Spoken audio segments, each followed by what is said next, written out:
እዚ ዘለኒ ስምዒት ፍቕሪ ድዩ ዋላ ዕብዳን ወይስ ሃነይኒታ ክሳብ ሕጂ ክምለሰለይ ዘይከኣለ ሕቶ እዩ። ንሰብ እንተሓተትኩ ዓቢድካ የብሉኒ 2 ዓመት ሙሉእ ለይቲ ምስ ቀትሪ ሰላምታ ኣይረሳዕኹን። ፍትዋት ተኸታተልቲ እንኳዕ ብሰላም መጻኹም። ሎማዓልቲ ሒዘልኩም ዝመጻኹ መደብ እንታይ ትመኽሩን ዝብል ሓደ ሓወይ ዝጸሓፈለይ ዛንታ ኣይሒዘልኩም መጽ ኣነ ከምቲ ኩሉ ግዜ ናይ ዝሓውና ዛንታ ኣንቢዮ ምስ ወዳእኹ ሓሳበይ ክካፍሎ እየ። ንስኻትኩምን ዛንታ ሓውና ሰሚዕኹም ምስ ወዳእኹም ከምቲ ልሙድ ሓሳብኩምን ምኽርኹምን ኣብ ኮሜንት ንኽተስፍሩሉ ኣቐዲመ ብትሕትና ክላበወኩም ይፈቱ። ናብዛ ናይ ዝሓውና ዛንታ ከብለኩም ላይክ፣ ሼር፣ ሳብስክራይብ ምግባር ኣይትረስዑ። ሰናይ ምክትታል። እዛ ናይ ዝሓውና ዛንታ ከምዚያ ትብል ሰላም ዶ ኣቢ ምኽሪ ደልየ ማለት ትኽክለኛ ምኽሪ ብስነ ልቦና ክጠቕመኒ ዝኽእል ምኽሪ። ኣነሲ 2 ዓመት ሙሉእ ብሓንቲ መዓልቲ ዝረኣኽዋ ጓል ብፍቕራ ተሰቒየ ዓቢደ ድየ ፍቕሪ ድዩ ሕማም ምምላስ ኣቢኒ ንሰብ ከጋጥም ይኽእል ዶ ኢለ እንተማኺረ ናይ ካልእ ሰብ ታሪክ ኣምሲለ እንተሓተትኩ ዝበዝሕ ሰብ ክስሕቕ ይርኢ ሓፊረ ስቕ መሪፀ ቅድሚ 2 ዓመት ናብ እንዳሓወይ ክሓድር ከይደ ናትና ገዛ ከተማ ኮይኑ ዳርጋ ገጠር ንእሽተይ ከተማ እዩ። ናብ ሓወይ ዝኸድኩሉ ዓብዪ ከተማ ካብኡ ምሕዳረ እየ ኸይደ ኣብቲ ኻንሸሎ ዝተኻረዩ ነይሮም ጸበል ነይርዎ ምስ ንኹሉ ተኻራኢ ነቶም ሰብ ገዛን ንኹሉ ሰብ ጸዊዖምና ኣብ ገዝኦም ኣምሽና ሓፍታ ነታ በዓልቲ ጸበል ጓል ነይራ ደቂ ተኻረይቲ ደቂ ሰብ ገዛ እውን ነይረን ግን መጀመርታ ምስ ረኣኽዋ ተሰሚዕኒ ዘይፈልጥ ስምዒት ተሰሚዕኒ ካብ ኩለን ንሳ ጥራሕ ትረኣየኒ ነይራ ፈዚዘ ይሪኣ ነይረ ኩሉ ሰብ ኮፍ ኢሉ እናዕለልና ኣምሽና ናብ ክፍልና ተመሊስና ድሓር ሙሉእ ለይቲ ድቃስ ኣቢና ሓዲሩ ሰሓቓ መልክዓ ኩሉ ነገራ ደስ ኢላትኒ ማረኣያ ቆንጆ በቃ ርእየ ቢልካያ ደስ ትብል ድሓር ንጉሆ ድሓወይ ደገ ኸይዶም ኣነ ኣርፊደ ተስኤ ናብ ካንሸሎ ወፄ ኣቑሑት እናሓፀበት ጸኒሓትኒ ምስ ሓፍታ እቲ ሓፍታ ኣዶ ቆልዓ ስለ ዝኾነት ተኣትሞ ንዕልል ኣበይ ዲ ዓድኺ ኢለያ ነኪራትኒ ቁርሲ እውን እቲ ሓፍታ ቀሪባ በሊዕና ድሓር ኣነ ተመሊሰ ንዓደይ ግን ብዛዕባ ጥራሕ እየ ዝሓስብ እንታይ እየ ኮይነ ይብል ግን ክርድአና ይከኣለን ድሓር ድሕሪ ሰሙን ኣመኽንየ ድሓወይ ከይደ ንሰበይቲ ሓወይ ምስ ሓተትክዋ ሳልሳይ መዓልቶም ገዛ ቀይሮም ናበይ ከም ዝቐየሩ ኣይንፈልጥን ንሕና ሓደሽቲ ኢና ከምዛ ትፈልጠና ኢላትኒ ተመሊሰ ምስ ጨነቐኒ ናብቱ ዝበለትና ዓዲ ንወለደይ ሸዊደ ኸይደ ድሕሪ ወርሒ ዝኾን ሽማ ክትፅውዓ እናሃለወት ሰሚዐያ ሽሞ ቦኣ ክትምሕል እናሃለወት ሰሚዐያ ነይረ እየ ከይደ ቤተሰብ እያ ኢለ ኣብ መእተዊ ዕዳጋ ዝመጽእ ሰብ እናኻተርኩ ይሓትት እሞ ሓደ ወዲ ጎረቤትና እያ ይብለኒ ምስ ሓፍታ እያ ትምሃር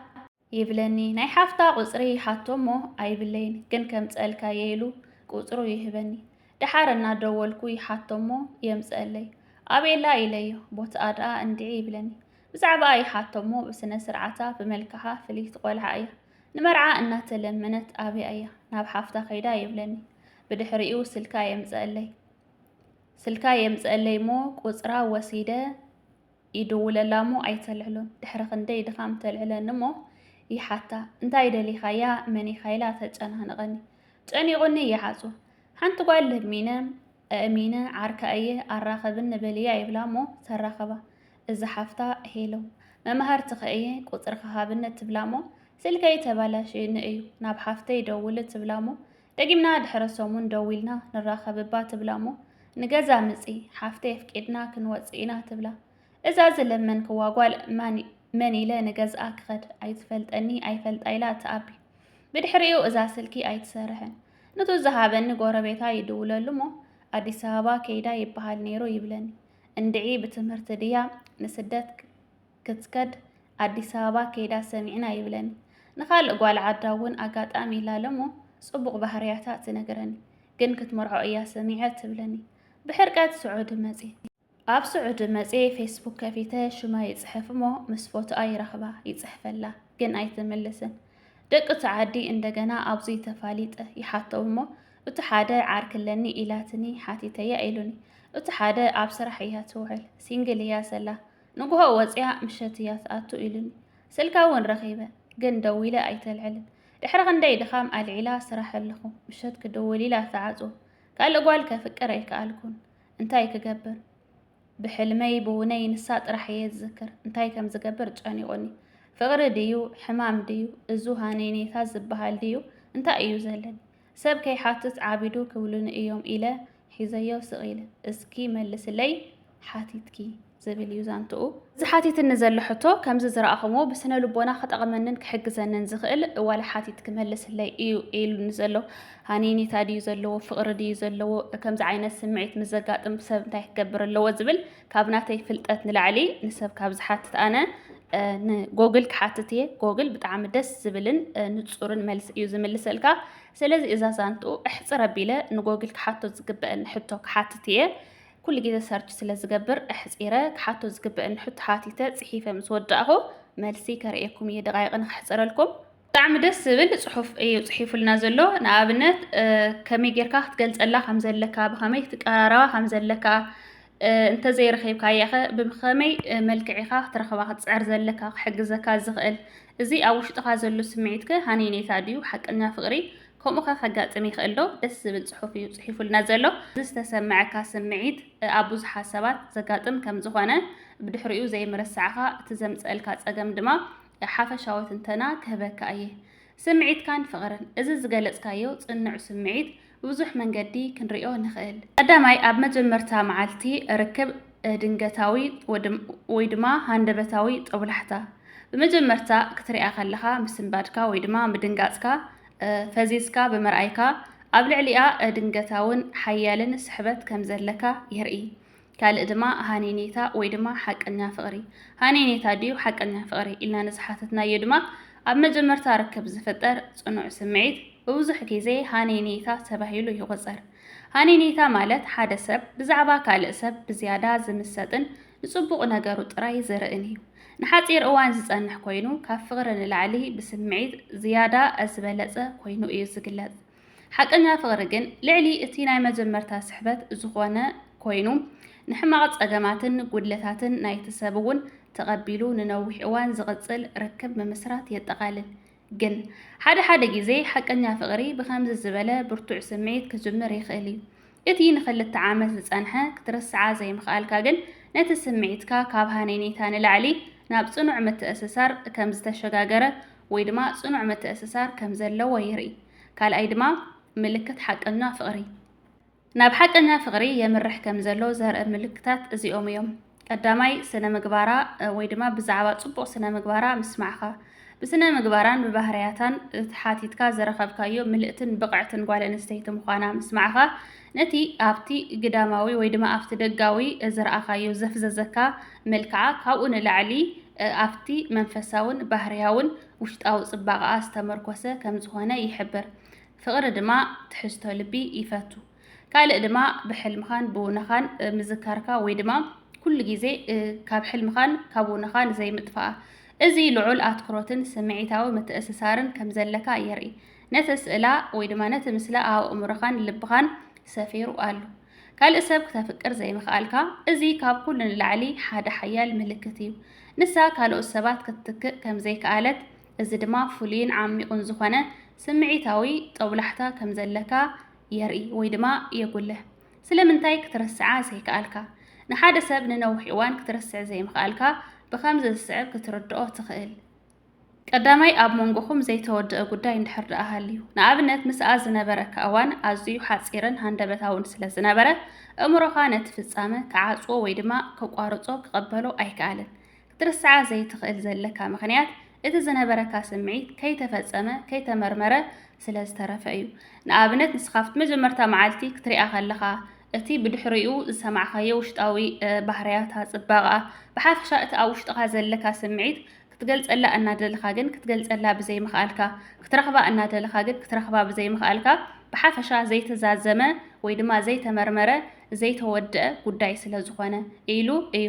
ምልክት ሓደ ሰብ ንሓደ ሰብ ክርስዐሉ ዘይኽእለሉ ቀንዲ ምልክት ኢሉ ኣብ ቀዳማይ ቁፅሪ እዩ ኣቐሚጥዎ ዘሎ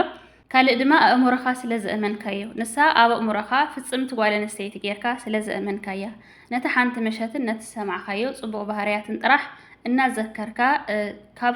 ካልእ ሰብ ክተፍቅር ወይ ካልእ ሰብ ንኸይትሓስብ ናፍቲ ሓንቲ ምሸትን ናፍቲ ሰማዕኻያ ፅብቕቲ ባህርያትን ጥራይ ኣእምሮኻ ይምለስ ንኣእምሮኻ በቃ ባዕልኻ ስለ ዘረከብካዮ በቲ ዝረኣኻዮን በቲ ዝሰማዕኻዮን ኣብ መወዳእታ ድማ ምኽርን መደምደምታን ኢሉ ፅሒፍዎ ዘሎ እዚ ዝሓተትካዮ ሓቀኛ ፍቕሪ ድዩ ወይስ ሃነይነይታ ሓቀኛ ፍቕርኸ ብኸምዚ ከጋጥም ይኽእል ዶ ኢልካ ሓቲትካዮ ዘለኻ ወይ ድማ ኣነ ጽሒፍ ሓተዮ ዘለኹ መሊሱልና ዘሎ መልሲ እወ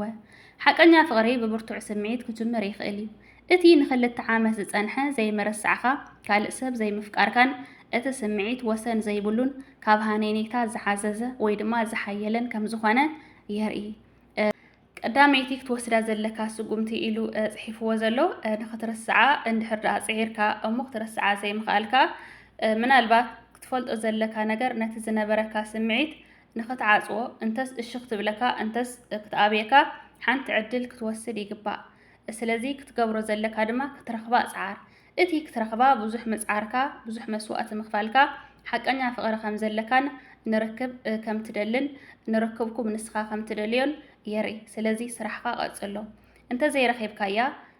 ወይ ድማ እንተ ረኺብካያ እቲ ስምዒትካ ሓቀኛ ምዃኑ ኣረጋጊጽካ ናብ ርክብ ንምዕባይ ዕድል ይኸፍተልካ እንተ ዘይረኺብካያ ወይ ብዝተፈላለየ ምኽንያት ርክብ እንተ ዘይተጀሚሩ ናይቲ ዘይተወድአ ስምዒት ክትዓጾ ወይ ድማ ክተቋርጾ የኽእለካ ሓደ ግዜ ከምዚ ዓይነት ስምዒት ንዝስምዖ ሰብ እቲ ሓንቲ መፍትሒታ ነቲ ሰብ ምርካብ ጥራሕ ክትከውን ትኽእል እንተስ እሽኽ ትብለካ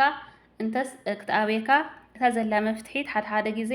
ነቲ ሰብ ምርካብ ጥራይ መፍትሒ ክኸውን ይኽእል እዩ ኣብ መወዳእታ ድማ ምኺርካ ዘሎ ምኽሪ ንኽትረኽባ ወይ ድማ ሓበሬታ ንኽትረክብ ብኸመይ ክትፅዕር ከም ትኽእል ክሕግዘካ ዝኽእል ሜላታት እዩ ኣስዒብልካ ዘሎ እዞም ስጉምታት እዚኦም ብቐደም ተኸተልን ብጥንቃቕን ክትጥቀመሎም ኣለካ ቀዳማይ ንምርካብ ወይ ድማ ንዓኣ ክትረኽበሉ ትኽእል ትፅዕረሎም ሜላታት ቀዳማይ ንዝፈልጥዋ ሰባት ምሕታት እዚ ኣዝዩ ኣገዳሲ ስጉምቲ እዩ ነቶም ኣቐዲምካ ዝሓተትካዮም እቶም ጽቡቕ ስነ ምግባር ከም ዘለዋ ዝነገሩኻ ሰባት ብዝያዳ ክትሓቶም ይግባእ ብሓለፍቲ ወይ ድማ ብዝቐርብዋ ሰባት ንኣብነት ብትምህርቲ ክኸውን ይኽእል ብስራሕ ክኸውን ይኽእል ኣብቲ ትሰርሐሉ ወይ ድማ ኣብቲ ትመሃረሉ ዘለው ሓለፍቲ ምስኣቶም ምቅርራብ ምስኣቶም ምልላይ ንዓኣቶም ሓቲትካ ድማ ምስኣኻ ራኸቡኻ ምጽዓር ካልእ ድማ ብዝቐርብዋ ብሓዋ ብሓፍታ ብዝተፈላለየ ኣጋጣሚ ብቐረብታ ወይ ድማ ብቀረብኣ ዘለው ሰባት ብዝበለጸ ምልላይን ኩሉ ነገርካ ንዓኣቶም ምዝራብን ንኣብነት ስምዒትካ ምግላጽ ብዘይ ምንም ሕብእ ብግልጺ ብጣዕሚ ከም ተድልየካን ክትርስዓ ከም ዘይከኣልካ ብቕንዕና ክትገልጸሎም ኣለካ እቶም ሰባት ድማ ንኽሕግዙኻ የደፋፍኦም ካልኣይ ድማ ማሕበራዊ መራኸቢታት ሶሻል ሚድያ ንኣብነት በዘጋጣሚ ኣነ ክብለካ ዝደሊ ኣብ ማሕበራዊ ሚድያ ኣብ ሶሻል ሚድያ ኣብ ፌስቡክ ሪኢኻያ ግን ክትምልሰልካ ከም ዘይከኣለት ኢኻ ጽሒፍካ ዘለኻ ብተወሳኺ ክብለካ ዝደሊ ኣብ ዝተፈላለየ ዓይነት ሶሻል ሚድያታት ንኣብነት ኣብ ፌስቡክ እንድሕር ደኣ ረኺብካያ ብፌስቡክ እንድሕር ዘይመለሰትልካ ካልእ ፌስቡክ ኣካውንት ክህልዋ ይኽእል ብካልእ ፌስቡክ ብኢንስታግራም ብቲክቶክ ብቴሌግራም ብሓፈሻ ብዝተፈላለዩ ሶሻል ሚድያታት ክትጽሕፈላ ወይ ድማ ክትረኽባ ሽማ ሰርች እናገበርካ ብፍላይ ፎቶኣ እንድሕር ደኣ መፂልካ እንድሕር ደኣ ሪኢኻያ ኮይንካ እንድሕር ደኣ ትፈልጣ ኮይንካ ጽቡቕ ጌርካ መልክዓ ብዝተፈላለየ ኣጋጣሚ ክትረኽባ ትኽእል ኢኻ ሰርች ክትገብር ከለኻ ናታ ፎቶ ክመፀልካ ከሎ ብቐሊሉ ክትፈልጣ ትኽእል ኢኻ ስለዚ እዚኦም እውን መማረፂ ኣቕሪቦምልካ ዘለው ከም ሓደ ምኽሪ ማሕበራዊ መራኸቢታት ብሶሻል ሚድያ ሽማ እንድሕር ደኣ ፈሊጥካዮ ናይ መወዳእታ ሽማ ወይ ሽሞ ኣቦኣ እንድሕር ፈሊጥካት ናይ መርበባት ሓበሬታ ንኽትረኽባ ዕድልካ ዝዓበየ እዩ ኮሜንት ክኸውን ይኽእል ኣብ ፍሬንድ ክኸውን ይኽእል ብሓፈሻ ምስኣ ክቀራረቡ ዝኽእሉ ኣብቲ ሶሻል ሚድያ ዘረኸብካዮም ሰባት እውን ተላሊኻ ምስኣ ከራኸቡኻ ወይ ድማ ከቀራረቡኻ ወይ ኩሉ ስምዒትካ ክዛረቡልካ ይኽእሉ እዩ ዝብል ዘሎ ናይ ጋራ ፈተውቲ ኢሉ ብሓፈሻ ጽሒፍዎ ዘሎ ማለት እዩ ካልእ ድማ ኣብ ስደት ከም ዘለኻ ኣይፀሓፍናዮን ናፍቲ ቦታ ምምልላስ ናፍቲ ፈለማ ዝተረኸብካሉ ቦታ ምምልላስ ኢሉ ጽሒፍዎ ዘሎ ያው እዚ ብስደት ከም ዘለኻ ስለዘይ ጽሓፍክዎ እየ ኣብ መወዳእታ መኺሮምካ ዘለው ድማ ስነ ስርዓት ክትሕልለካ እዩ ዝብል ንኽትረኽባ ክትፅዕር ከለኻ ወይ ድማ ብዝተፈላለየ ኣጋጣሚ ብዚ ሕጂ ክንገልጸው ፀናሕና ብዚ ሕጂ ጽሒፍዎ ዘሎ ክትረኽባ ከለኻ ብቕንዕና ብስነ ስርዓት ክሓሊኻ ኢኻ ክትረኽባ ዘለካ ኣብቲ ንሂወታ ዘይጎድእ ግዜን ቦታን ክትረኽባ ወይ ድማ ክትደልያ ኣይትረስዕ ካልኣይ ንሕቶኣ ኣኽብር ምስ ረኸብካያ ብሰላም እንተዘይተቐቢላትካ ወይ እሺ እንተዘይላትካ እትርክብካ እቲ ናይ ክልቴኹም ርክብ እቲ ንስኻ ትደልዮ ዘለኻ ርክብ እንድሕር ደኣ ዘይደልያቶ ንውሳነኣ ብሙሉእ ድምፂ ክተኽብሮ ኣለካ እዚ ምልክት ሓቀኛ ፍቕሪ ናይ ምግላጽ ሓደ ምልክት እዩ ኣብ ልዕሊኣ ሓቀኛ ፍቕሪ ከም ዘለካ ወይ ድማ ናይ ሓደ ሓቀኛ ፍቕሪ ዘለዎ ሰብ ምልክት እዩ ሳልሳይ ድማ ትፅቢት ምሕዳር ኣብቲ ናይ መጀመርታ ርክብ ብዛዕባ ፍቕርን ርክብን ጥራይ ክትዕልል ትፅቢት ክግበረልካ ኣይብሉን ወይ ድማ ከምኡ ክትገብር ኣይብልካን ንመጀመርታ ብዛዕባ ፅቡቕ ስነ ምግባራ ከም ትፈልጥን ከም ተድንቓን ከም ብዛዕባ ሰላምታን ምዕላል እዩ ብቑዕ እዩ ወይ ድማ እኹል እዩ ኢሉ እዩ ፅሒፍዎ ዘሎ للمعلتي زنبرتنا ጻንሒት እዚኣ ትመስል ኣብ ቀጻሊ ቪድዮ ክስካዕ ንራኸብ ሰሰናይ ንዓኹም ባይ ባይ